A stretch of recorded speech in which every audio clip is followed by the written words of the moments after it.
Eye on the Movies with Corey Brunish, an Oregon perspective on Hollywood, the pictures, and the people. Born just 4 days after his frequent co-star William Shatner, Leonard Nimoy has aged well in the role of half-human, half-Vulcan science officer Spock. Though the original TV series was in production for only 3 seasons, the big-screen version of Star Trek is now in its 4th installment, The Voyage Home. And even though Nimoy once wrote a book titled I Am Not Spock, he is all smiles now, having directed his 2nd Star Trek movie. Recently in Los Angeles, I spoke with Spock. I was looking at a still of you directing on the set, and I realized that it didn't look anything like Spock. And of course, you didn't have the ears or the eyebrows, but that wasn't it. You didn't look at all like him because in this picture you were smiling. Will Spock ever smile? Spock's been caught smiling a couple times. Wouldn't admit it, you know, but he's been caught smiling a couple times. There's a twinkle in his eye in this picture, in the end scene with the father, and which I enjoy. I think it worked well. Do you remember your audition for the television series? I didn't audition. I remember my first meeting with Gene Roddenberry, which I thought was going to be an audition. And he started very energetically showing me all the stuff that was happening. Here's the sets we're building, and here's the props. This is going to be the phaser, and this is going to be the tricorder, and here's the costumes, and so forth. And I began to realize that he wanted me to do the job. When you signed the contract, did you realize that it would feed generations of Nimoys to come? No, I'll tell you what, I felt good about it because I believed that we were setting out to do an interesting character, potentially interesting character. Dangerous, because the character could have been a joke. You go on television wearing pointed ears, you're taking a chance. You know, obviously you're going to listen to a lot of ear jokes over the years. I've heard them all, and many of them many times over. But, so it was dangerous, but at the same time I thought it was challenging. I thought we were doing an interesting character here. A character who's half human, half alien.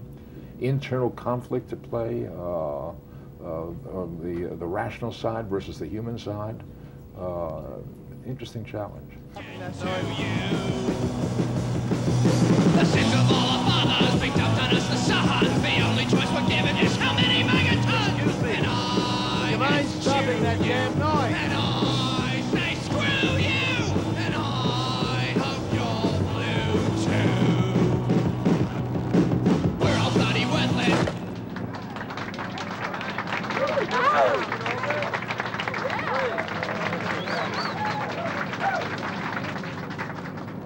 Admiral, may I ask you a question? Spock, don't call me Admiral. You used to call me Jim. Don't you remember Jim? What's your question?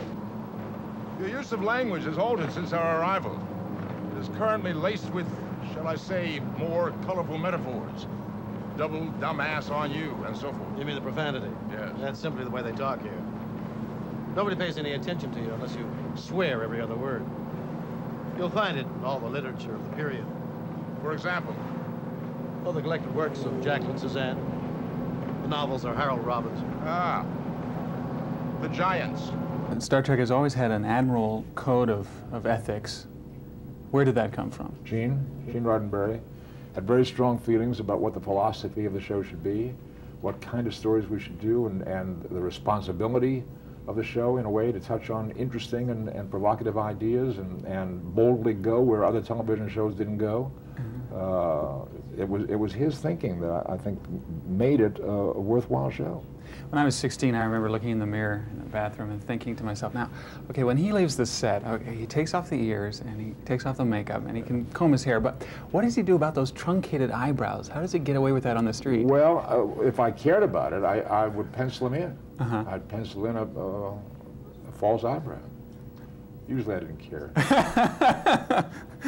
By the way, what finally decided that they would make a feature versus a TV movie, which is what I heard the first Star Wars. There was a lot of conversation back and forth about maybe doing some television shows, maybe a movie, then back to television, then back to a movie. In 1977, when Star Wars opened and did a lot of business, that settled it. They decided there's a big motion picture audience out there for science fiction. Let's do it. What about the fact that there are now $30 collector gold leaf plates featuring Star Trek? Really? Yeah. You mean you don't get royalties? No, I know, you're right. Yeah, well, Where does it end? I don't know. I don't know. It ends. It becomes a question of mortality. You know, I don't know how much longer we can be around doing this. I don't see any end to it. As long as we keep turning out products which people want to see, and as long as we remain welcome because people expect a good product from us, I think we'll be okay. I think we've been able so far, with each of these 4 movies, to have people come out and, for the most part, agree that each one gets better. And as long as we can keep doing that, we're going to be fine.